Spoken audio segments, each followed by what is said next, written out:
안녕하세요. 오늘도 사연에 빠지다 채널에 놀러와 주신 여러분 반갑습니다. 저는 DJ 민영입니다. 오늘 사연 진짜 재미있는 사연 준비했는데요. 어떤 내용일지 궁금하시죠? 지금 바로 시작해 볼게요.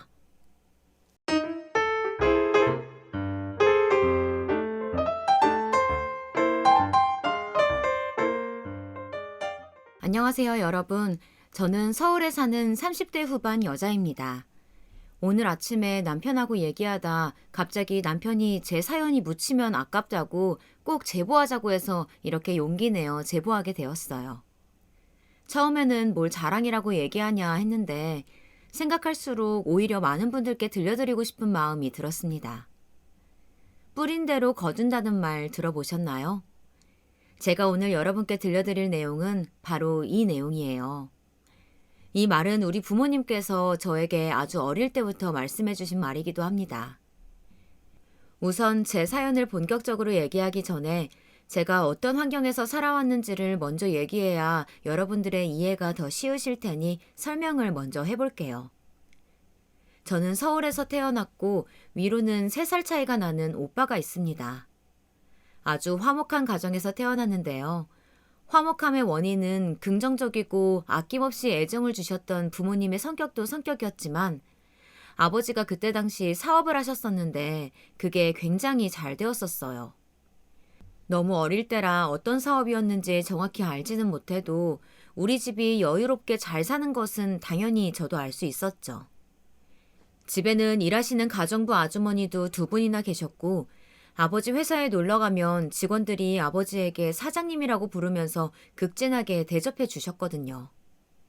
친구들도 저에게 우리 집이 잘 살아서 넓고 깨끗하니까 우리 집에 가서 놀자고 했고, 그렇게 친구들을 데려가면 엄마는 반갑다고 인자하게 웃으시며 구하기 힘든 과자나 음료수도 마음껏 꺼내주셨습니다. 그래서 친구들이 항상 제 곁에 있어서 저는 초등학교 때는 인기가 아주 많았어요. 엄마는 온화하신 성격이고 제가 살면서 엄마가 화를 내는 모습을 단 한 번도 본 적이 없을 정도로 착하신 분이세요. 집에서 일하시던 아주머니 한 분의 아들이 제 또래였는데 많이 아프다는 소리를 듣자 아버지에게 말해서 병원비를 다 마련해 주실 정도로 정이 많고 주변 사람들에게 항상 베푸는 분이세요. 저에게 늘 세상은 같이 살아가야 한다고 공동체 생활의 중요성에 대해 말하면서 돈은 있는 사람이 써야 한다고 하며 실제로 가정 형편이 어려운 친구들을 몰래 학교에 연락해서 도와주시던 분이십니다. 주변 이웃분들에게도 힘든 일이 있으면 항상 먼저 가서 도와주고 베풀면서 동네에서 평판이 아주 좋았어요. 저와 오빠에게도 돈이 있다고 가난한 친구를 무시하거나 그러지 말라고 아침마다 등교하기 전에 말씀해 주셨고, 소외되는 친구들이 있으면 우리가 나서서 도와주라고 말씀하셨어요. 동네에서 도움을 받았던 현미 어머님은 우리 집으로 감사하다며 인삼을 가져다 주셨을 때가 있었는데요. 그때 엄마는 그걸 돌려주며 같은 동네에 사는 윤철이 아버지가 아프시다고 하니 거기 가져다 주시라고 하실 정도였어요. 항상 사람들에게 친절하고 상냥하게 말하라고 가르쳤던 엄마는 아빠 밑에서 일하던 직원들도 많이 챙기셨습니다. 아직도 기억이 나는데 아빠 직원들을 다 우리 집으로 부르셔서 맛있는 음식도 많이 해주시고 집에 갈 때는 돈 봉투도 챙겨주셨어요. 동네에서도 제가 슈퍼를 가면 이사장네 딸 왔냐고 아버지 덕분에 거래가 원활하게 되었다며 저에게 사탕을 하나 더 챙겨주실 정도였으니 우리 부모님 성정이 어떠신지 아시겠죠? 그렇게 다정하고 현명한 부모님 밑에서 오빠와 저는 자랐는데요. 그 행복은 정확히 제가 초등학교를 졸업하며 깨지게 되었습니다. 아버지가 운영하던 회사가 부도가 나게 되었는데 믿었던 동업자에게 크게 배신을 당하셨다고 합니다. 그 삼촌은 저도 알던 분이고 아빠의 고향 친구였는데 아빠가 힘들게 번 돈들을 다 들고 외국으로 가서 회사의 자금이 아예 없게 되어 망하게 되었어요. 아버지가 그렇게 시간과 돈을 투자해서 세운 회사가 하루아침에 너무 급속도로 망해서 어안이 벙벙했습니다. 순차적으로 망한 게 아니었고 회사를 처음부터 성공하게 일으키기까지 힘들었었는데 망하는 건 이렇게 쉽다니 어렸던 저에게도 그 현상은 믿을 수가 없었습니다. 결국 우리는 살던 집도 팔아 마지막까지 직원들 월급을 챙겨주었는데요. 직원들이 오죽하면 우리 아버지에게 울면서 사장님은 어떡하냐고 하실 정도였다니까요. 양가 부모님의 도움을 받을 수도 없었던 것은 우리 아버지는 자수성가하셨어서 오히려 우리 부모님이 양가 부모님에게 도움을 주고 계셨었거든요. 초등학교 때까지 살았던 정든 곳을 떠나 아예 연고도 없는 곳으로 이사를 가게 된 우리 가족은 단칸방으로 가게 되었습니다. 그 시절에 계단이 있는 2층 집 자리에 가정부도 2명이나 두고 생활했던 우리가 반지하에 있는 단칸방에서 4명이 먹고 살아야 하는 생활을 시작하게 된 거죠. 저야 아직 어렸으니까 부모님에게 의지하면 되었는데 그때 부모님은 당장 돈이 없으니 닥치는 대로 일하기 시작하셨습니다. 나중에 듣기로 엄마는 슬퍼할 시간도 없었다고 하시며 그때가 태어나서 처음으로 남의 밑에서 일하며 돈을 벌었던 순간이라고 하더라고요. 아버지도 사장님 소리를 들으며 얼마 전까지 직원들을 밑에 두고 일했었는데 이제는 말단 직원이 된 거라 많이 힘들어 하셨어요. 아예 연고도 없던 지역이라 엄마와 아빠는 식당 일도 하시고 청소도 하시고 신문 배달도 하셨습니다. 저도 안 그래도 중학교에 입학하게 되어 혼란스러운데 심지어 친구도 없으니 적응하는 게 참 힘들었지만요. 부모님이 고생하시는 것을 보니 힘들다는 소리도 나오지 않더라고요. 그렇게 곱고 긍정적이던 엄마는 생전 처음 하게 된 사회생활을 많이 힘들어 하셨어요. 이제는 집안일을 해주는 사람도 없으니 요리부터 청소까지 다 해야 하니까 고통스러웠다고 해요. 저도 학교에서 돌아오면 부모님 옷을 빨래하고 바닥을 닦고 요리도 하며 집안일을 많이 도와주었는데요. 아빠는 공사장에 가서 일하셨는데 오히려 몸이 힘들면 아무 생각이 나지 않아서 좋다고 하실 정도로 정신적으로 많이 힘들어 하셨어요. 아무한테도 말하지 않는 비밀이 있는데요. 제가 그때 새벽에 깬 적이 있었습니다. 화장실에 가고 싶어서 깼는데 아빠가 앉아있길래 아빠 보고 안 자냐고 물으려고 하다가 아빠가 혼자 울고 계신 걸 보게 된 거예요. 그래서 화장실에 가지도 못하고 이불을 다시 뒤집어 썼는데요. 아버지가 소리도 못 내고 울던 모습이 너무 충격적이고 가슴이 아파서 입 밖으로 말하지도 못했습니다. 지금 생각하면 누구보다 아버지가 제일 힘드셨을 텐데요. 아버지는 그 와중에도 우리 가족을 지키겠다고 진짜 집에서는 잠만 자고 밖에 나가 돈을 조금이라도 더 벌려고 노력하셨습니다. 저에게도 나중에 우리가 웃는 날이 올 거라며 아버지는 우리 앞에서는 한 번도 힘들다고 말하지 않으셨어요. 그래서 저도 그런 엄마와 아빠를 보며 마음을 다잡으려고 노력했는데 문제는 저와 3살 차이가 나던 오빠는 그렇지 않더라고요. 오빠는 갑자기 바뀐 환경에 적응하지 못했는데 일단 좁아진 집에 들어오기 싫어했습니다. 제가 중학교에 입학하며 단칸방으로 갔으니 오빠는 그때 고등학생이었는데요. 갑자기 환경이 싹 바뀌어 친하게 지내던 친구도 한 명도 없고 집은 좁아지고 그러니 오빠는 밖으로 나돌기 시작했죠. 원래 아빠 사업이 망하기 전에는 오빠가 친구도 많고 선생님들한테도 예의 바르게 행동하고 공부도 진짜 잘했었거든요. 그런데 서울에서 명문고 입학을 앞두고 입학 전에 바로 시골 동네에 가서 단칸방에서 고등학교에 다녀야 하니 적응하기 힘들었나 봅니다. 친구들을 집으로 데려와서 같이 놀고 공부하는 것을 좋아하던 오빠라서 작아진 집이 너무 싫었는지 오빠는 집에 잘 들어오지 않았어요. 그렇다고 그런 오빠를 부모님이 잘 보살필 수 있는 환경은 아니었기에 오빠는 더 엇나가기 시작했습니다. 아버지는 일하느라 집에서 잠만 자고 엄마도 일하는 시간이 아니면 집에서 집안일을 해야 했으니 오빠에게 신경을 쓰고 싶어도 쓸 수가 없던 상황이었죠. 공부를 굉장히 잘했던 오빠라서 마음 잡고 공부했으면 그래도 괜찮았을 텐데 하필 오빠가 진학한 고등학교가 소위 노는 학생들이 많았던 곳이라 오빠는 쉽게 물들게 되었습니다. 담배를 피우다 걸려 학교에 엄마가 불려가서 아빠와 집에서 싸우고 그걸 옆집에서 신고해서 경찰들이 집으로 찾아올 정도였어요. 아버지는 안 그래도 속상한데 오빠가 저러니까 더 속상하셔서 술도 많이 찾으셨는데요. 아버지가 원해서 집안이 기울어진 것도 아닌데 오빠가 적응도 못하고 저러니 얼마나 속상하셨겠어요. 그런데 엄마는 아버지도 오빠도 둘 다 이해된다며 가슴 아파했습니다. 제가 이해되지 않는다고 해도 안쓰러우니 오빠를 이해하라고 하셨죠.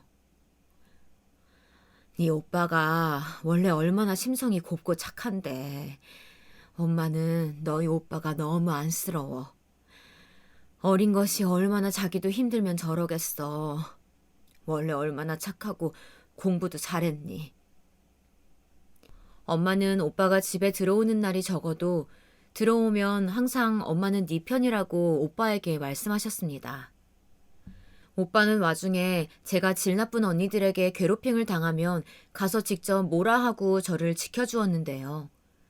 저도 엄마의 말을 듣고 나니 오빠가 안쓰럽기도 했습니다. 제가 고등학교에 입학할 때 오빠는 성인이 되었는데 오빠는 고등학교를 졸업하자마자 대학에 가지 않고 군대에 입대했어요. 공부를 잘해서 주위에서 항상 오빠에 대한 칭찬이 많았고 학교에서도 눈에 띄는 학생이라고 교장 선생님이 나서서 엄마에게 칭찬할 정도였는데 저렇게 대학에 원서도 내지 않는 오빠가 너무 안쓰럽다고 엄마는 얼마나 울었는지 몰라요. 아빠도 처음에는 오빠와 많이 부딪히다가 나중엔 모든 게 자기 탓이라며 괴로워하셨습니다. 저도 마음을 잡고 공부에 전념하라고 했는데 아무리 공부해도 집안 형편이 어려우니 한계가 있더라고요. 제가 고등학교 때가 우리 집이 제일 힘들어서 공부할 시간도 없었어요. 오빠가 군대에 가 있는 게 나았을 정도로 힘들었는데 빚쟁이가 집에 찾아올 정도였으니까요. 그때 외할머니가 돌아가시고 바로 다음 연도에는 친할머니가 돌아가셨는데 그래서 부모님은 더 힘들어 하셨습니다. 엄마는 사는 게 의미가 없다고 많이 우셨는데요. 저는 그런 엄마를 보고 마음이 아팠어요. 그러다 정확히 제가 고등학교 2학년 때 아버지는 갑자기 사업에 손을 대기 시작하셨습니다. 엄마는 울며 불며 반대했는데 아버지는 조심스럽게 차근차근 다시 사업을 일으켰습니다. 다만 예전처럼 동업자가 있지 않았고 돈이 모이면 무조건 저축을 먼저 하셨어요. 투자에 집중하는 것보다 돈을 벌면 그걸 모으고 모았고 결국 제가 고등학교 3학년 겨울에 아버지는 재기에 성공하셨습니다. 이 과정이 짧다면 짧은데 나중에 엄마한테 듣기론 주위에서 도움을 많이 주셨다고 해요. 아버지와 엄마가 예전에 우리가 잘 살 때 워낙 주위에 많이 베풀었었잖아요. 그때 도움을 받았던 분들이 아버지가 사업을 다시 한다고 하니까 거래를 일부러 많이 하고 계약 건수를 늘려주셨다고 합니다. 그래서 엄마는 저에게 뿌린 대로 거두는 게 인생사라고 무조건 주위에 많이 베풀고 착하게 살라고 강조하셨죠. 물론 그렇다고 예전에 제가 초등학교에 다닐 때처럼 잘 살게 된 것은 아니었는데요. 그래도 남들 사는 만큼 평범하게는 살 수 있게 되었습니다. 반지하를 벗어나고 주택을 벗어나 아파트로 가게 된 날에 아버지와 엄마는 둘이 끌어안고 우느라 잠을 못 잤을 정도라고 하더라고요. 저는 그때 막 고등학교를 졸업했던 때였는데 사실 고등학교에 다니며 공부를 많이 하지 못했었거든요. 그런 저에게 아빠는 드디어 저에게 마음껏 지원해줄 수 있다고 하며 재수를 권하셨습니다. 저도 공부에 대한 욕심이 아예 없지는 않았기 때문에 부모님의 지원을 받으며 재수를 해서 교육대학교에 진학하게 되었어요. 교대에 진학하게 된 이유는 바로 제가 졸업한 중학교 때 담임선생님의 영향이 매우 컸는데요. 제가 오빠와 달리 방황하지 않았던 이유가 이 선생님 덕분이라고 확신하는데요. 선생님은 우리 사정을 듣고 저를 따로 부르셨어요. 지혜야, 가난은 부끄러운 게 아니야. 지금 제일 힘든 사람은 부모님이니까 너는 학교를 열심히 다녀야 돼. 선생님은 엄마 나이 또래의 선생님이었는데 엄마처럼 가난한 저를 많이 돌봐주셨습니다. 돈이 없어서 급식을 먹을 돈도 내지 못했던 저를 직접 사비로 급식비도 내주시고 문제집도 사주시면서 독하게 견디라고 해주셨습니다. 아직도 찾아뵙고 있는 제 인생의 은사님이신데 이때 선생님이 안 계셨다면 저도 오빠처럼 방황하게 되었을 거라고 확신합니다. 제가 교대에 입학했다는 소리를 하자 선생님은 눈물까지 보이시며 너무 잘 됐다고 축하해 주셨는데요. 어찌나 감사하던지 저도 선생님 앞에서 한참을 울었습니다. 한창 예민하던 시기에 저를 따로 불러서 좋은 말씀을 해주셨던 게 제 인생에서 너무나도 큰 소중한 기억들이라 저도 학생들에게 그런 존재가 되어주고 싶었습니다.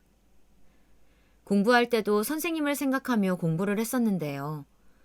확실히 부모님이 여유가 생기니까 집안 분위기가 편해져서 저도 공부에 오로지 집중할 수 있어 좋은 결과가 나올 수 있었습니다. 오빠도 군대에서 전역했을 때 아버지가 오빠에게 오랫동안 고생한 거 미안하다고 공부를 다시 하라고 했는데 오빠는 그러지 않았어요. 오빠는 아버지에게 미안한 마음이 있는지 우리가 평범하게 살게 되었을 때도 집에 잘 들어오지 않았습니다.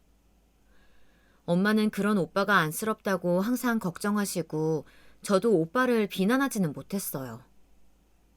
오빠는 공장에 나가서 일을 했었는데 심지어 그 월급을 다 도박으로 날리기까지 했습니다. 부모님은 그런 오빠를 보며 말리다가도 눈물이 나온다고 제발 이제 평범하게 살자고 애원까지 하셨죠. 아빠는 이제 우리가 그렇게 못 살지 않는다고 오빠에게 공부해서 대학을 가라고 몇 번을 말했는데 오빠는 들은 척도 하지 않았어요. 마치 그렇게 엇나간 자신의 인생을 정당화시키는 것처럼 자기 파괴적인 길을 걸었죠. 오빠와 아빠의 갈등은 날이 갈수록 깊어졌는데 엄마는 그런 부자가 둘 다 안타깝다고 하소연하셨습니다. 다행히 아버지의 사업은 날이 갈수록 잘 풀렸고 예전처럼은 아니지만 우리는 이제 빚도 다 갚고 지냈었는데 아버지는 오빠에게 가게라도 하나 차려줄 테니 이제 도박 그만하고 집에도 자주 들어오라고 말했어요. 하지만 오빠는 이미 자기 인생은 망했다고 전화 챙기라고 하며 계속 도박하고 사고를 치며 돌아다녔습니다. 그러다 돈을 크게 잃어 부모님께 도와달라고 할 때도 있었는데요. 부모님은 그런 오빠에게 화를 내다가도 결국 오빠가 그렇게 엇나간 게 다 본인들 탓이라며 빚을 갚아줬어요. 그러다 우리 가족에게 기억하기 싫은 일이 일어나게 되었는데요. 아버지가 암에 걸리셨습니다. 아예 예상 못한 일은 아니라 더 가슴이 아팠는데 왜냐하면 아버지는 고생을 너무 많이 하셔서 어떤 병에 걸려도 이상하지 않을 일이었거든요. 우리 집이 망해서 다른 동네에 가서 단칸방에 살게 되었을 때 아버지는 진짜 하루에 3시간만 자며 돈을 벌었습니다. 그리고 사업을 재개할 때도 망해도 꼭 비빌 구석은 필수라고 신문 배달을 계속하셨고 가끔은 공사장에도 가서 일도 했었어요. 엄마가 이제 굳이 그렇게 힘들게 일하지 않아도 되지 않냐고 말해도 아버지는 이런 적은 돈들이 모여서 비상금이 되는 거라고 이미 습관이 되어 괜찮다고 하시며 일을 찾아서 하셨습니다. 타박상과 근육통은 아버지와 함께한 지 오래였고 각종 속쓰림과 편두통 그리고 면역력도 약해진 상태였는데 위암에 걸리셔서 저는 너무나도 큰 충격을 받았어요. 아버지는 사업으로 재개하고 나서도 예전에 망했던 트라우마가 너무 커서 주말에도 출근하시고 쉬는 날 자체가 없으셨거든요. 엄마와 제가 그러다 몸이 많이 상한다고 건강을 챙기라고 말해도 예전 기억 때문에 하루라도 허투루 보내지 않고 매일 서류에 쌓이고 현장에 가서 살피고 돈을 벌면 그대로 저축하고 그렇게 사셨으니 당연히 건강이 안 좋아졌습니다. 아버지가 암에 걸렸다는 소리는 같이 간 엄마도 들었었는데요. 오히려 아버지는 담담하게 받아들였고 보호자로 갔던 엄마가 더 놀래서 누가 보면 엄마가 걸렸다고 착각할 정도였어요. 슬퍼하는 우리에게 아버지는 본인이 돈을 많이 모아놓았으니 걱정할 거 없다며 지금 당장 죽어도 줄 돈 있다고 엄마한테 말했다는데 저는 그깟 돈이야 이제 제가 벌면 되니까 아버지의 건강을 바랬습니다. 오빠, 아버지 위암이래. 제발 그만 방황하고 정신 차려. 오빠가 멀쩡히 평범하게 살면 아빠가 갈 때 가더라도 마음 편하게 갈 수 있잖아. 그리고 그때 우리 집 망했을 때 오빠도 당연히 힘들었지만 누구보다 힘든 건 바로 엄마랑 아빠였어. 저는 단칸방에 살 때에도 오빠에게 뭐라 한 적이 없었는데요. 아버지가 위암에 걸렸다는 소리를 듣자마자 오빠에게 진지하게 정신 차리라는 말을 했습니다. 오빠는 제 얘기를 들어서 그랬던 건지 혹은 진짜 본인이 알아서 정신을 차린 건지 모르겠지만 그 뒤로는 멀쩡하게 정신을 차려서 평범하게 살기 시작했어요. 대학을 나오지 않았지만 공부해서 자격증 취득도 하고 열심히 여기저기 면접을 보러 다니니 멀쩡한 기업에 합격할 수 있었습니다. 오빠는 거기서 지금의 새언니를 만나게 되었는데요. 오빠가 평범하게 출근하고 도박을 하지 않는 것만 해도 부모님은 기뻐하셨는데 결혼까지 한다니까 엄마는 슬픔의 눈물이 아니고 기쁨의 눈물을 흘리셨어요. 엄마는 시아버지가 위암에 걸려서 병원에 있는데도 결혼하는 새언니가 예쁘고 미안하다고 저에게 불만이 있어도 절대 입 밖으로 꺼내지 말라고 말씀하셨습니다. 저야 뭐 원래 성격이 예민한 것도 아니라 새언니가 싫지도 않았고 엄마 말대로 아빠가 아픈 것을 알면서 결혼하는 새언니가 싫을 이유가 없었죠. 아빠가 아프면서 자연스럽게 회사 일은 접게 되었는데요. 그래도 저축하고 벌었던 돈이 있어서 그걸로 아빠의 병원비를 댈 수 있었습니다. 오빠와 저에게 엄마는 돈을 달라고 한 적이 전혀 없었고 오히려 오빠가 결혼할 때 엄마는 서울의 자가로 신혼집도 마련해 주었어요. 아빠가 사업을 접을 때 오빠에게 본인 사업을 이어받겠냐고 물었었는데 오빠가 거절해서 저한테도 물어보셨었거든요. 그런데 저는 오빠가 왜 거절했는지 알겠더라고요. 사업이라는 것은 마냥 좋은 것이 아니고 언제든지 망할 수 있는 거잖아요. 그래서 저도 일부러 안정적인 교육 공무원인 교사가 됐던 건데 저는 사업을 물려받고 싶지 않았습니다. 오빠는 고민을 많이 하긴 했는데요. 아빠가 평생을 바친 기업이라 포기하는 게 아쉽긴 해도 그걸 잘 운영할 자신이 없다고 거절하게 되었고 그 결정을 우리 가족들은 다 존중했어요. 그런데 새언니는 왜 멀쩡한 회사를 물려받지 않냐고 화를 내서 오빠가 그게 곤란했다고 합니다. 하지만 오빠는 뜻이 분명해서 사업을 하지 않았고 그대로 결혼까지 가게 되었어요. 결혼식을 올리고 신혼여행도 다녀와서 그렇게 행복하게 사는 줄 알았는데 어느 날 새언니가 울면서 전화가 왔다고 엄마가 저에게 말했습니다. 얘기를 들어보니 오빠가 또 도박에 손을 댔다고 하더라고요. 액수가 크지는 않았지만 새언니는 이런 오빠와 살 수가 없다고 엄마에게 전화해서 하소연을 했다고 엄마는 저에게 말씀하셨습니다.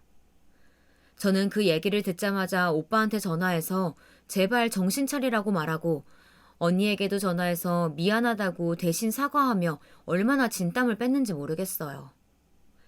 다행히 오빠는 그 이후로는 도박에 손을 대지 않았는데 엄마와 저는 새언니가 전화 오면 기쁜 마음보다는 이번엔 또 뭐지 하는 생각이 들게 되었어요. 이 일 말고도 새언니는 엄마와 저에게 툭 하면 전화를 했는데요. 주로 오빠에 대한 험담이었습니다.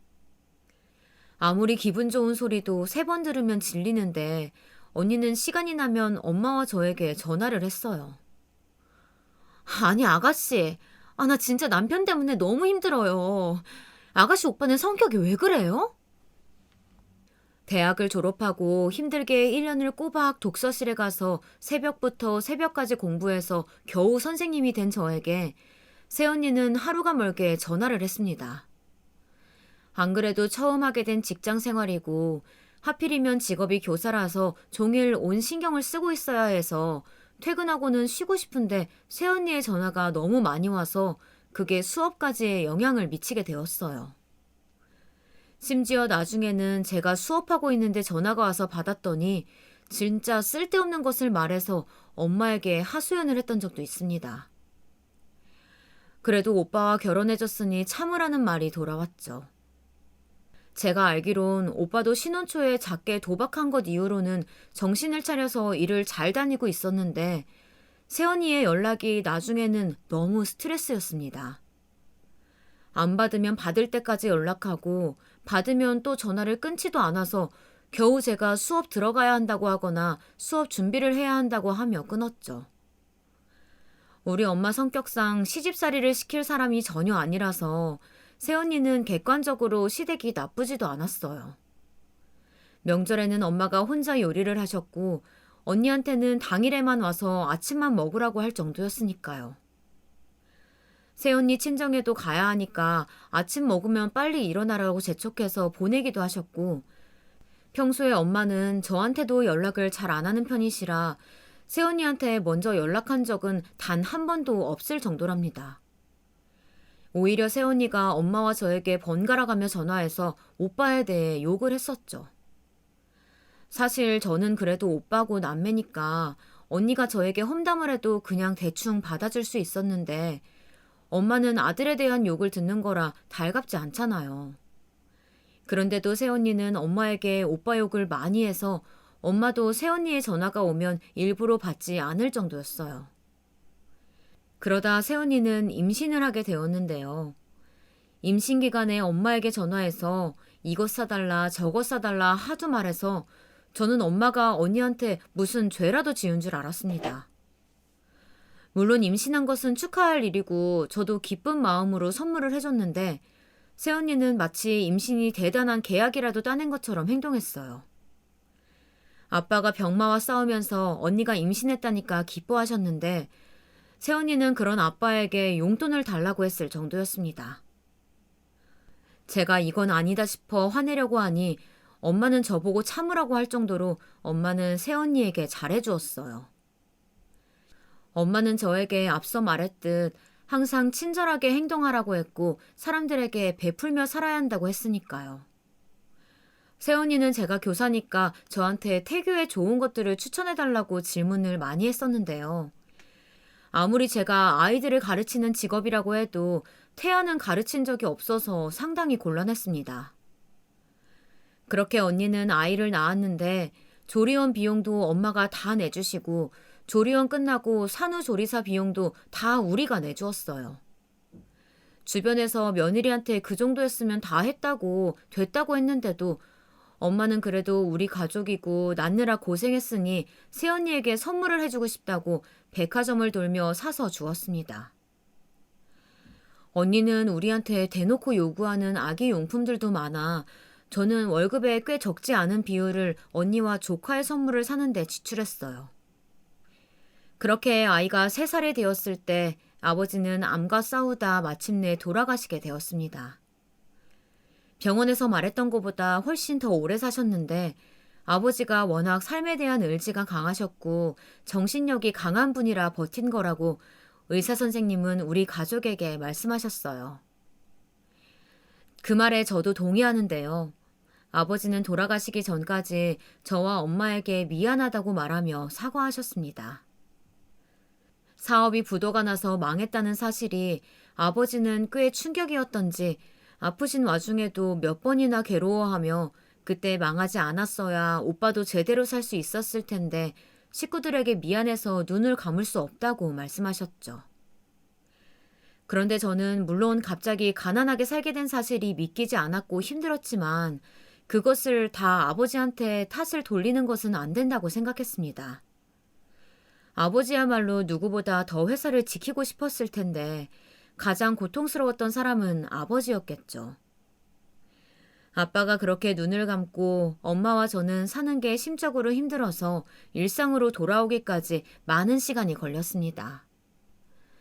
저는 장례를 치르고 학교에 왔는데요. 수업을 할 수가 없어서 그때 제가 담당했던 아이들에게 아직도 미안한 마음이 들어요. 물론 해야 하는 일은 다 했지만 집중할 수가 없으니 자꾸 아빠 생각이 나고 가만히 있으면 눈물이 흘러서 퇴근하고도 힘들었습니다.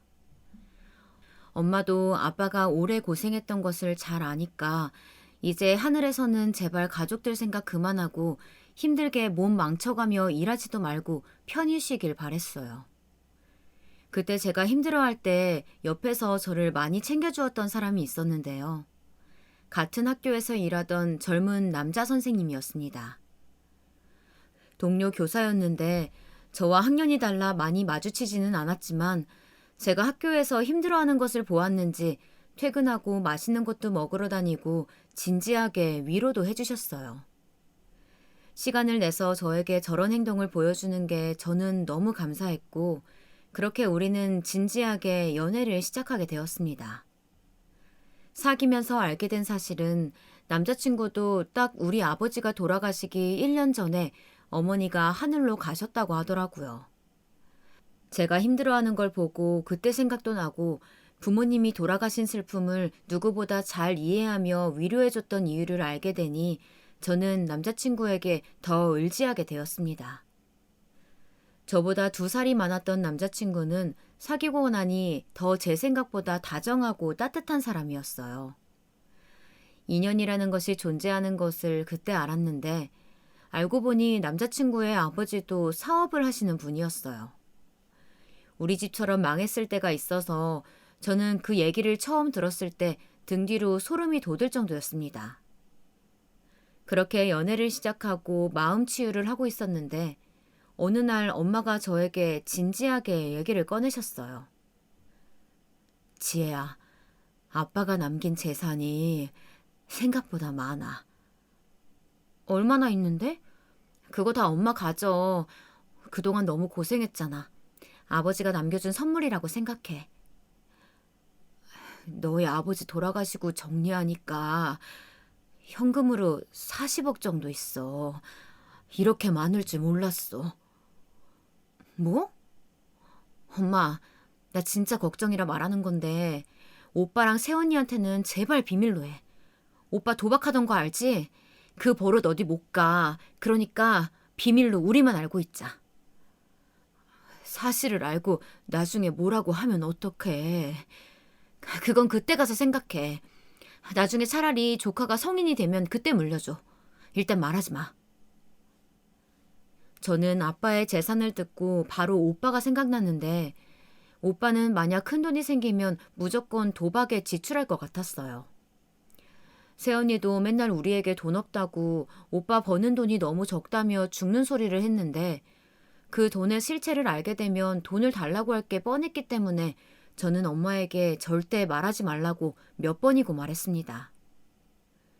그렇게 재산은 조용히 숨기고 살다가 저도 남자친구와 결혼 얘기가 나와 시댁에 인사를 갔어요. 시어머니는 우리 아버지가 돌아가시기 전에 돌아가셨으니 시댁에는 시아버지만 계셨는데 남편은 외동이라 형제도 없다고 하더라고요. 그렇게 시댁에 인사하러 간 첫날 저는 깜짝 놀랐는데요. 생각보다 시아버지가 잘 사는 분이셨어요. 사업하시는 분이라 말을 들었을 때 못 살지는 않겠지 생각했는데 평범함을 넘어서 누가 봐도 여유 있게 살고 있었습니다. 시아버지는 저를 처음부터 굉장히 마음에 들어 하셨는데요. 직업이 교사이니까 아들처럼 안정적인 직장이라는 것이 그렇게 좋다고 하셨어요. 우리 아버지가 제가 교사가 됐을 때 뛸 듯이 기뻐하셨던 것처럼 시아버지도 본인이 사업을 하시니 아들 부부는 부부 교사보다 좋을 것이 없다며 저에게 남편과 결혼해줘서 고맙다는 말을 저에게 대놓고 하실 정도였습니다. 그런 환대를 받을 줄은 꿈에도 생각 못했는데 저보고 당장 나를 잡자는 유쾌한 시아버지와 만남을 끝내고 저는 돌아가신 아버지가 생각이 많이 났어요.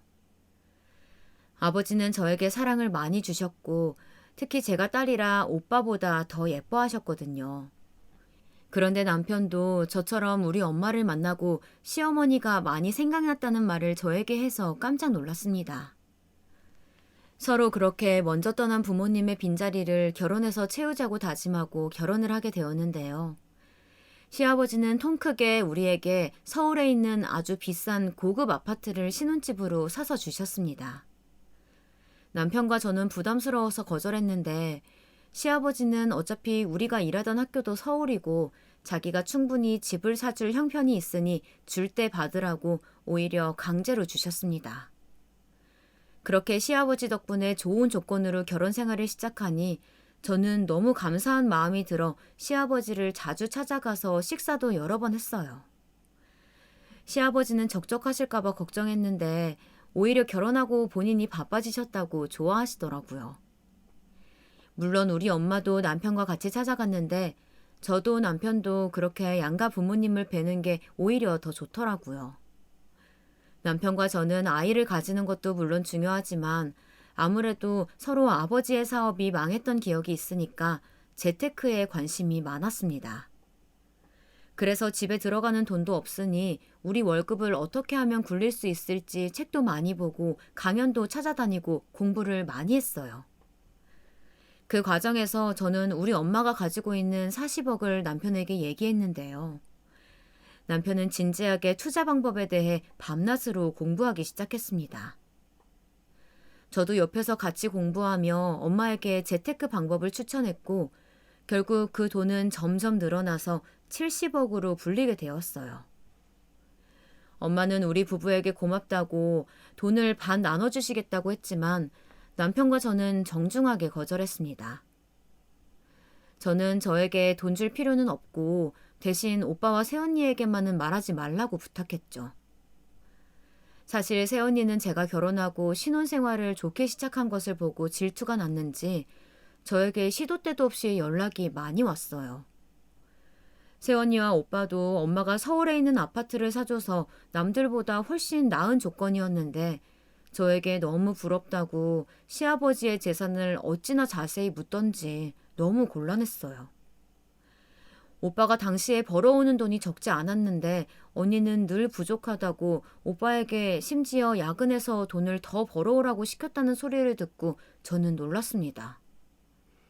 우리 오빠지만 그래도 오빠는 결혼하고 성실하게 단 한 달도 돈을 벌지 않았던 적이 없었거든요.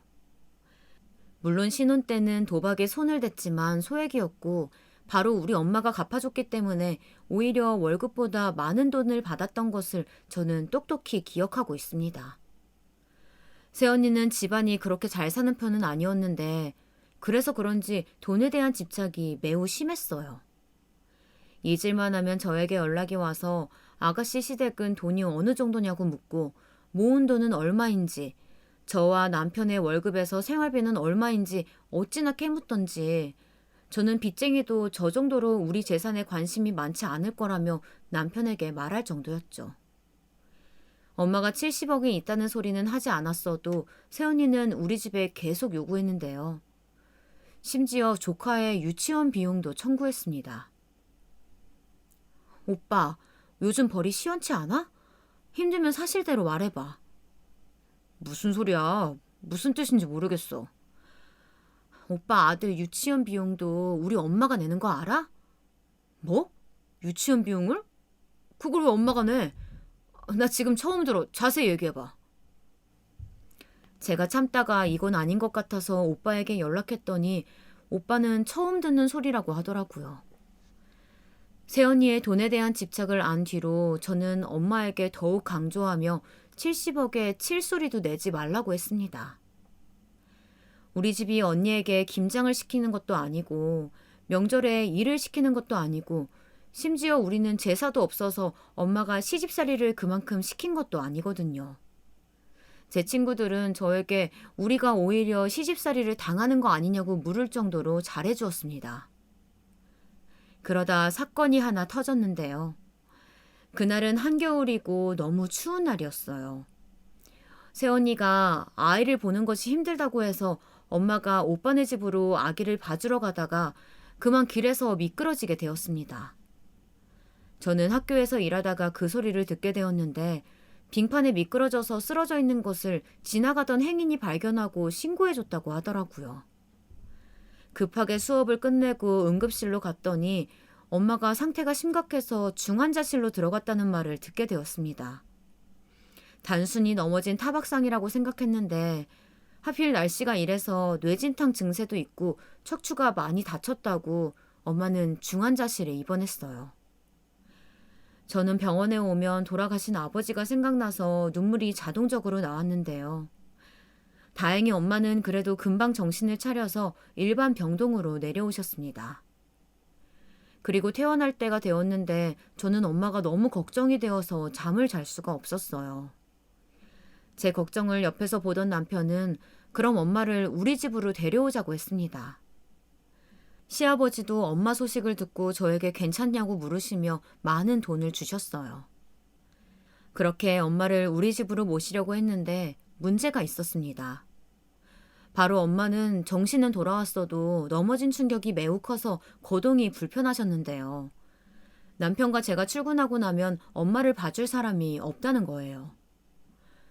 물론 간병인을 쓸 수도 있었지만 그럴 바엔 그냥 안전하게 병원에 입원할까 생각도 들고 엄마와 저는 어떤 방법이 나을까 고민하고 있었습니다. 그런데 갑자기 새언니가 저에게 전화가 와서 자기가 엄마를 집에 모시겠다는 거예요. 아가씨, 제가 어머님 모실게요. 진짜요? 언니 일부러 그러지 않아도 돼요. 차라리 엄마 요양원으로 모셔도 되고 괜찮아요. 아니에요. 요즘 요양원 말도 많은데 어떻게 보내요. 제가 집에 있으니까 어머님 잘 돌볼 수 있어요. 대신 월마다 돈만 제대로 챙겨주세요. 언니는 저에게 대놓고 돈을 요구했는데 사실 돈이 생각보다 정말 많기는 했습니다.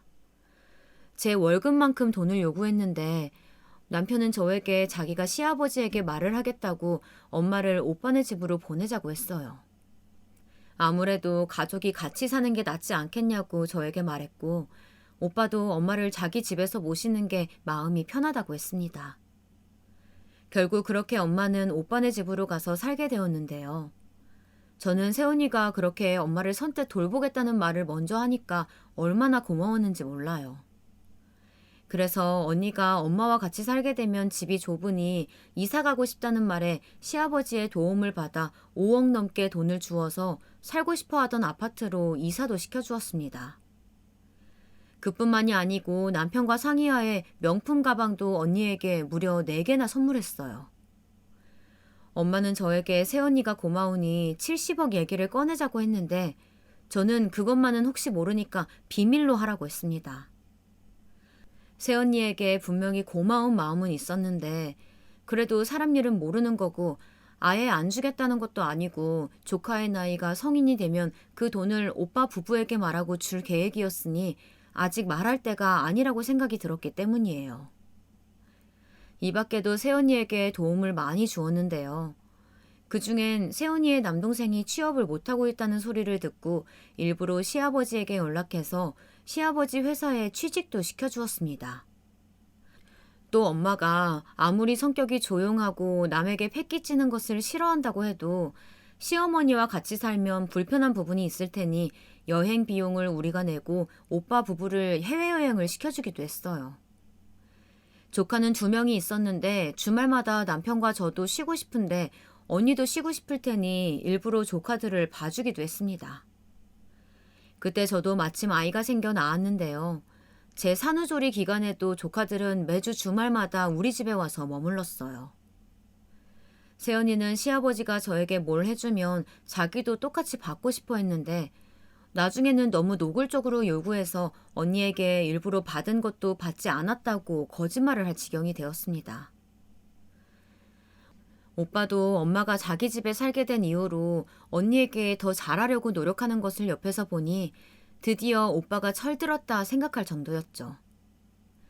엄마는 허리가 아픈데도 새언니에게 부담이 될까 두렵다고 본인이 오빠네 집에 집안일을 했는데요. 제가 갈 때마다 엄마는 빨래하고 청소를 하고 있었어요. 그런데 새언니는 그렇게 받을 것은 다 받아놓고 엄마의 간호를 제대로 하지는 않았습니다. 병원에 정기적으로 가는 것도 제가 데려가고 간식도 제가 사다 주고 외식 비용도 우리 부부가 낼 정도였어요. 진지하게 남편도 저에게 새언니는 도대체 우리가 주는 돈을 우리 엄마에게 쓰는 게 맞냐고 물어볼 정도였죠. 새언니의 옷이나 가방이 진짜 제가 오빠네 집에 갈 때마다 바뀌었는데 우리 엄마는 옷이 항상 똑같았던 것도 거슬렸어요. 엄마는 그때마다 본인이 관심이 없어서 그런 거라고 새언니를 두둔하셨죠. 딸이니까 걱정되는 부분을 엄마에게 말하면 엄마는 오히려 저한테 좋은 점이 많다고 그런 소리 하지 말라고 하시며 집안일도 엄마가 하고 싶어서 하는 거라고 하며 저를 달래셨죠. 저도 사람이니까 아무리 새언니에게 고맙다고 생각해도 마음에 들지 않는 부분이 많았는데요. 그중 하나는 새언니가 돈을 너무 좋아하는 점이었어요. 언니는 오빠가 신혼 초반에 도박해서 돈을 날린 것에 대해 엄마와 저에게 많은 하소연을 했는데요. 그 기억이 너무 커서 엄마와 저는 우리가 도박한 것도 아닌데 죄인처럼 언니에게 빌어야 했습니다. 오빠가 진짜 한량처럼 그 뒤에도 사고를 많이 쳤으면 저도 새언니에게 이런 마음이 들지는 않았을 텐데 오빠는 그 뒤로는 성실하게 매달 돈을 언니에게 가져다 주었어요. 그 뒤로 오빠의 월급과 더불어 엄마는 용돈도 많이 주고 언니가 요구할 때마다 선물을 포함해서 아기용품이나 장난감도 많이 사주었죠. 엄마를 모시고 산 뒤로는 제 월급만큼의 돈을 더 받았고 그 외에도 저는 오빠에겐 선물을 해주지 않아도 새언니에게는 해줄 정도로 잘해줬다고 확신할 수 있습니다. 그런데 언니는 오히려 무슨 개모임에서 사기를 당해서 2천만 원을 날리기도 하고 돈에 관한 애로사항이 많았어요. 그러다 어떤 사건으로 인해 저는 그동안 참아왔던 게 터지게 되었는데요.